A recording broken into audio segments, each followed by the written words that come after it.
এখন নতুন একটা উপদ্রব হচ্ছে এখানে, মানে পিপিলিকার পাখা ওঠে মরিবার তরে। মানুষ যখন পাগল হয়ে যায় তখন মানে দিক বেদিক জ্ঞান শূন্য হয়ে পড়ে। আমরা সেটাই দেখছি ডোনাল্ড ট্রাম্পের ব্যাপারে। এটা অবিশ্বাস্য হলেও সত্য যে পৃথিবীর সবচাইতে শক্তিধর, সবচাইতে সমৃদ্ধিশালী দেশ মার্কিন যুক্তরাষ্ট্রের প্রেসিডেন্ট একজন পাগলের মতো ব্যবহার করছেন, পাগলের মতো আচরণ করছেন, এবং এটা নিয়ে মার্কিন যুক্তরাষ্ট্রেও জনগণের ভেতরে প্রচন্ড ক্ষোভ রয়েছে, বিস্ময় রয়েছে। এমনকি পোপ লিও 14 তিনিও পর্যন্ত ট্রাম্পের সঙ্গে একমত নন, এবং ট্রাম্প পোপকে এক হাত নিলেন যে তিনি ইরানকে একটা পারমাণবিক শক্তি বানিয়ে বিশ্বের শান্তি নষ্ট করতে চাইছেন। পোপ বলছেন আমি আর ট্রাম্পের কথা নিয়ে আর কোনো মন্তব্য করব না। তবে মার্কিন যুক্তরাষ্ট্রে খোদ ট্রাম্পের সরকারের ভেতরে ক্যাথলিক লবি কিন্তু খুবই স্ট্রং। ট্রাম্পের ভাইস প্রেসিডেন্ট জেডি ভ্যান্স এবং পররাষ্ট্রমন্ত্রী মার্কো রুবিও, তারা দুজনই কিন্তু ক্যাথলিক। ট্রাম্পের স্ত্রীও ক্যাথলিক, এবং পশ্চিম জগতে পোপের প্রভাব রয়েছে। ক্যাথলিক এবং প্রোটেস্ট্যান্টরাও পোপকে যথেষ্ট সম্মান করে, কিন্তু ট্রাম্প কাউকে কোনো কথা রেখে রেখে কোনো কথা বলছে না। এখন ট্রাম্প যেটা করেছেন, আজকে 2 ঘন্টা আগে মানে বাংলাদেশ সময় রাত 8টায় অলরেডি ট্রাম্প যে হরমুজ প্রণালী বন্ধ করে দিতে চেয়েছেন, অবরোধ চালু করেছেন, সেটা চালু হয়ে গেছে। কিন্তু এই অবরোধ তো 28শে ফেব্রুয়ারিতেই চালু হয়ে গেছে। ইরান যখন যেদিন আক্রান্ত হলো সেদিনই তো ইরান হরমুজ প্রণালী বন্ধ করে দিয়েছে। তবে ব্যাপারটা হচ্ছে একটা বন্ধ ঘরে আরেকটা তালা লাগানো হলো। একটা তালা দিয়েছেন ইরান, আরেকটা তালা দিচ্ছে এখন মার্কিন যুক্তরাষ্ট্র। যে জিনিস বন্ধ সেটাকে খোলার ব্যবস্থা না করে আরেকটা তালা দিয়ে ট্রাম্প মনে করছে হরমুজ প্রণালী খুলে ফেলবে। সাধ্য হলে তো তারা সেই মার্চের প্রথম দিকেই করে ফেলতে পারতো। তারা মনে করেছিল 2-4 দিনের ভেতরেই ইরানকে পরাজিত করা যাবে। কিন্তু এই হরমুজ প্রণালীতে যে অবরোধ করছে, এটাকে এক্সপার্ট বিশেষজ্ঞরা বলছেন এ সাবস্ট্যান্সিয়াল এসকেলেশন অফ ওয়ার। যখন মার্কিন যুক্তরাষ্ট্র ও ইরানের ভেতরে একটা যুদ্ধবিরতি কাজ করছে, সিজ ফায়ার কাজ করছে, এবং পাকিস্তান মোটামুটি চেষ্টা করে যাচ্ছে যে ভেঙে পড়া এই শান্তি চুক্তিটাকে আবার একটা ট্রেনের লাইনের উপরে তোলা, সেটা তারা সফলতা লাভ করবে বলে মনে হয় না।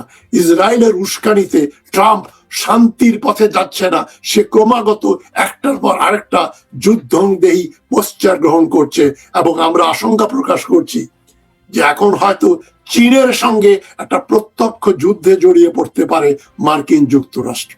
এবং মার্কিন যুক্তরাষ্ট্রের পাশে ইউরোপের কোনো দেশ আসবে বলে মনে হয় না।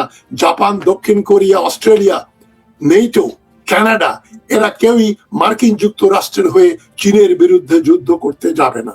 এই যুদ্ধ পারমাণবিক যুদ্ধ হবে এমনটা নয়, তবে মার্কিন যুক্তরাষ্ট্র, ডোনাল্ড ট্রাম্প থ্রেট করেছে যে চীন যদি ইরানকে অস্ত্র সরবরাহ করে তাহলে চীনের বিরুদ্ধে 50% ডিউটি বসানো হবে।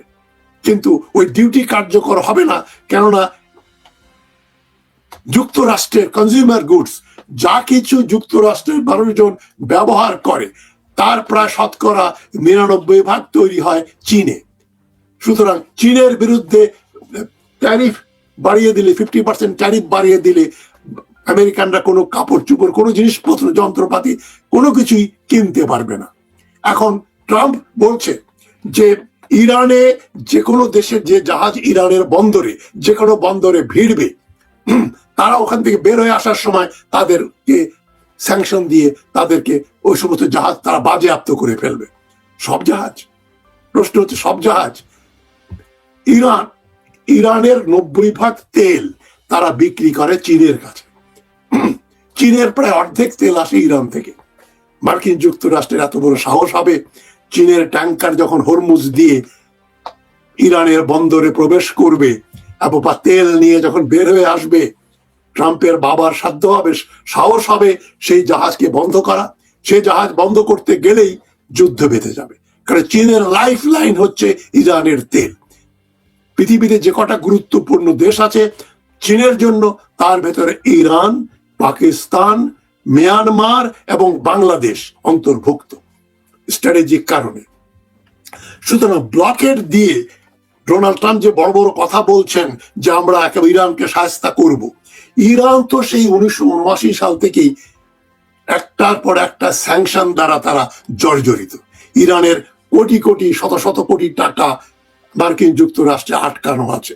তারপরেও ইরান অস্ত্র শস্ত্র বানিয়ে স্বয়ংসম্পূর্ণ, এবং তারা একটা পরাশক্তি নয়, দুইটা।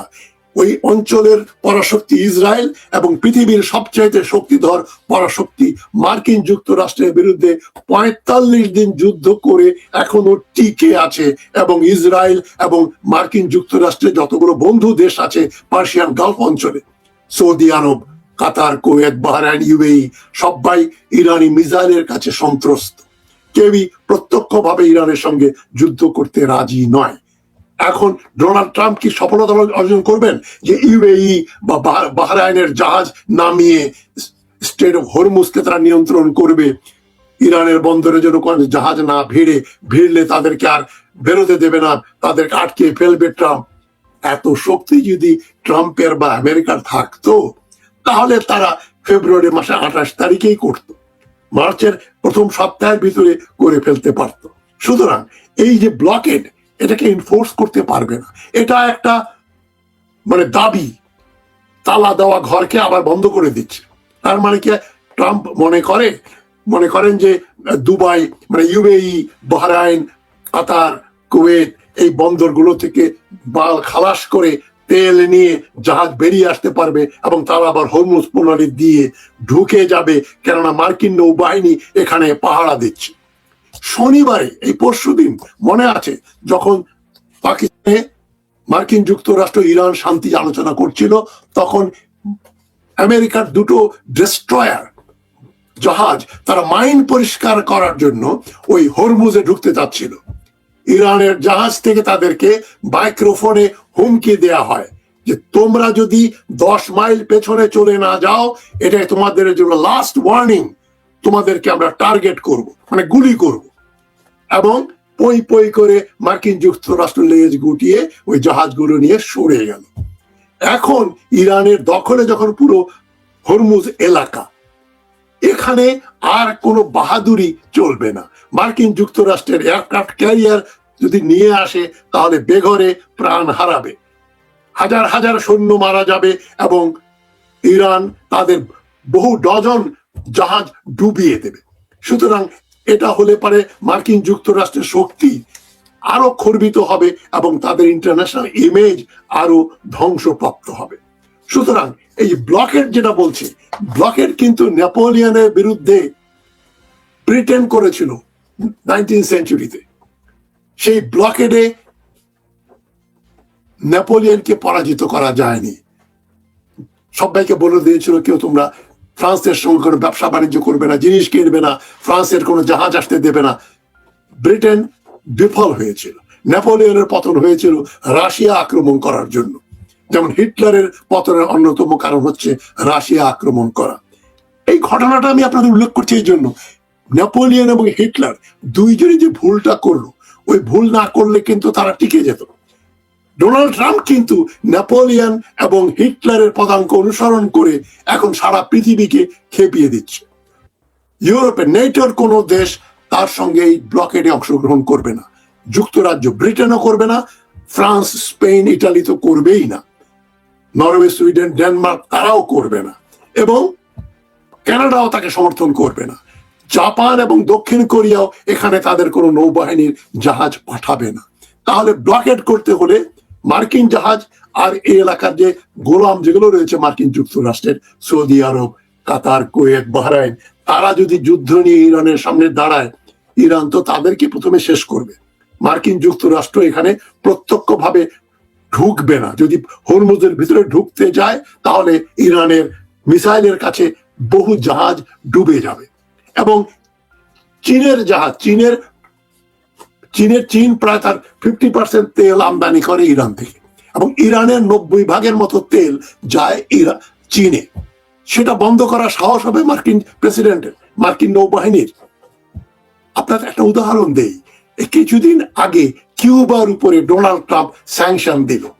কিউবা তেল আনতো ভেনেজুয়েলার কাছ থেকে, ভেনেজুয়েলা দখল করে ওদের তেলের খনিগুলা ট্রাম্পের নিয়ন্ত্রণে নিয়ে নিল এবং বলল কিউবাতে কোনো রকম তেল যাবে না, তাদের ইলেকট্রিসিটি ক্রাইসিস হলো, কিউবার অবস্থা খুব খারাপ হয়ে গেল। তখন কি হলো, রাশিয়া ট্যাঙ্কার নিয়ে এসে তেল কিউবার বন্দরে তেল নামালো এবং কিউবাকে তেল দিল। মার্কিন যুক্তরাষ্ট্রের সাহস হয়নি রাশিয়ার এই ট্যাঙ্কারকে প্রতিহত করা বা গুলি ছোড়া। তারা জানে রাশিয়ার জাহাজের উপর আক্রমণ করা মানেই আর একটা যুদ্ধের সূচনা হবে রাশিয়ার সঙ্গে। একই ঘটনা ঘটবে, চীনের জাহাজ যখন ইরান থেকে তেল নিয়ে যাবে, ডোনাল্ড ট্রাম্প সাহস পাবে। এবং ইতিমধ্যে ইরান কিন্তু বলে দিয়েছে যে পার্সিয়ান গালফের বন্দরগুলো সবার জন্য উন্মুক্ত, অথবা কারো জন্যই নয়। ইরান বলে দিচ্ছে যে কাতার, কুয়েত, বাহরাইন, ইউএই তারা তাদের বন্দরগুলো ব্যবহার করতে পারবে, আমরা যখন রাজি হব তখন, অন্যথা এখানে কোনো বন্দর থেকে কোনো জিনিস নামবেও না, উঠবেও না, এবং এখানে কোনো জাহাজ আমরা ঢুকতে দেব না, বের হতেও দেব না। এটা ইরানের ওয়ার্নিং। এবং ট্রাম্প বলছে আমরা স্যাংশন দিয়ে দিলাম, ব্লকেট করে দিচ্ছি। ইরান বলছে করে দেখো। এবং ফলে হবে কি, ইরানের সঙ্গে যে একটা সিজ ফায়ার চলছে, যুদ্ধবিরতি চলছে, ওটা আবার বন্ধ হয়ে যাবে এবং ইরানের সঙ্গে মার্কিন যুক্তরাষ্ট্রের আবার পুরো দমে যুদ্ধ লেগে যাবে। সেটা হলে ইরান সে যুদ্ধে ভয় পায় না। তার ৪৫ দিনের যে অভিজ্ঞতা, তাতে ইরান জানে মার্কিন যুক্তরাষ্ট্রটা কাগুজে বাঘ, মার্কিন যুক্তরাষ্ট্র ইরানকে পরাজিত করতে পারবে না।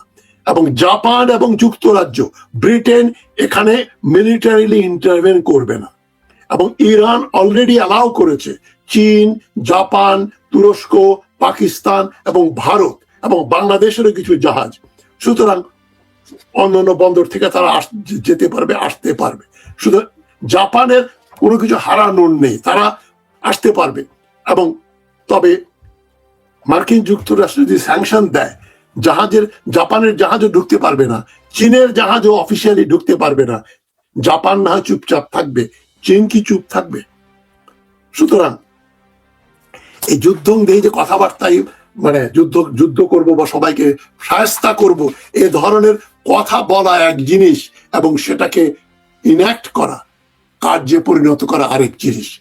চীন কিন্তু সুন্দরভাবে বলে দিচ্ছে যে কমপ্লিট সিজ ফায়ার দরকার, এখানে অনির্দিষ্ট কালের জন্য শান্তি স্থাপন করা ছাড়া মধ্যপ্রাচ্যের সমস্যার সমাধান হবে না। এবং ইরানের বিরুদ্ধে যুদ্ধ করতে গেলে পরোক্ষভাবে চীন জানিয়ে দিল তারা চুপচাপ বসে থাকবে না। ইরান যেমন ইসরায়েলকে ওয়ার্নিং দিয়ে দিয়েছে, যদি তোমরা ইরানের বিরুদ্ধে পারমাণবিক অস্ত্র ব্যবহার করো তাহলে তোমাদের দেশটা আর থাকবে না, ইসরায়েল বলে কোনো দেশ থাকবে না, এই হুমকি চীন দিয়ে দিয়েছে। এবং চীনের জাহাজের উপরে মার্কিন যুক্তরাষ্ট্র, দেখি আমাদের কথ্য ভাষায় যেটা বলে, কত বড় হ্যাডম ডোনাল্ড ট্রাম্পের বা আমেরিকার। এবং এখনো কংগ্রেসের কোনো অনুমতি না নিয়ে যে যুদ্ধটা চালাচ্ছে, সেই যুদ্ধটা হয়তো মার্কিন যুক্তরাষ্ট্রের কংগ্রেস বলবে অবৈধ, সকল যুদ্ধ বন্ধ করো। তো ট্রাম্প যেভাবে বাড়াবাড়ি করছে, তাতে তার দেশে এবং বিদেশে তার ইমেজ বলে কিছু নেই, তাকে সবাই পাগল মনে করে, তার কোনো মানে সম্মান, মানে এতটা সে অপমানিত হয়েছে, অপমান বোধ থাকলে সে এ সমস্ত কথাবার্তা বলতো না, ব্লকেট করার কথা নতুন করে বলতো না। এটা একটা তার হামকি দামকি, ব্লকেট করে দেবে, ব্লকেট দিয়ে ইরানকে বন্ধ করতে পারবে না। বিশেষ করে চীন যেখানে তার সবচাইতে বড় ক্রেতা, ইরানের হারানোর কিছু নেই। ইরান যদি চীনের কাছে তেল বিক্রি করে 90%, তাহলেই যথেষ্ট। এবং দরকার হলে চীন বা মিত্র দেশের মাধ্যমে তারা তাদের দরকারি যে জিনিসপত্র তারা নিশ্চয়ই খুব সুন্দরভাবে তারা আমদানি করতে পারবে এবং সেখানে তাদের জিনিস রপ্তানি করতে পারবে। সুতরাং বাণিজ্যের যখন কোনো বিঘ্ন ঘটছে না, মার্কিন যুক্তরাষ্ট্র তাকে বোমা মেরে ধ্বংস করে দেবে, এই ভয় ইরানের এখন নেই। বরং ইরানের মিসাইল এবং ড্রোনের আতঙ্কেই ওই এলাকার সবগুলো দেশ সন্ত্রস্ত, এমনকি মার্কিন যুক্তরাষ্ট্র ও ইসরায়েলও। চীনকে নাড়ালে চীন যুদ্ধে নামবে এবং হয়তো একটা তৃতীয় মহাযুদ্ধ না হলেও একটা বড় ধরনের যুদ্ধ হবে চীনের সঙ্গে মার্কিন যুক্তরাষ্ট্রের। এবং এর ফলে তেলের দাম হয়তো $250-300 ব্যারেল হয়ে যেতে পারে। সেই রিস্ক ডোনাল্ড ট্রাম্প নেবেন না। মার্কিন যুক্তরাষ্ট্র চীনের সঙ্গে প্রত্যক্ষভাবে যুদ্ধে জড়াবে বলে আমি মনে করি না। যদি করে তাহলে সেটা ওই অঞ্চলের জন্য এবং সারা পৃথিবীর জন্য একটা মহা দুর্যোগ ডেকে আনবে।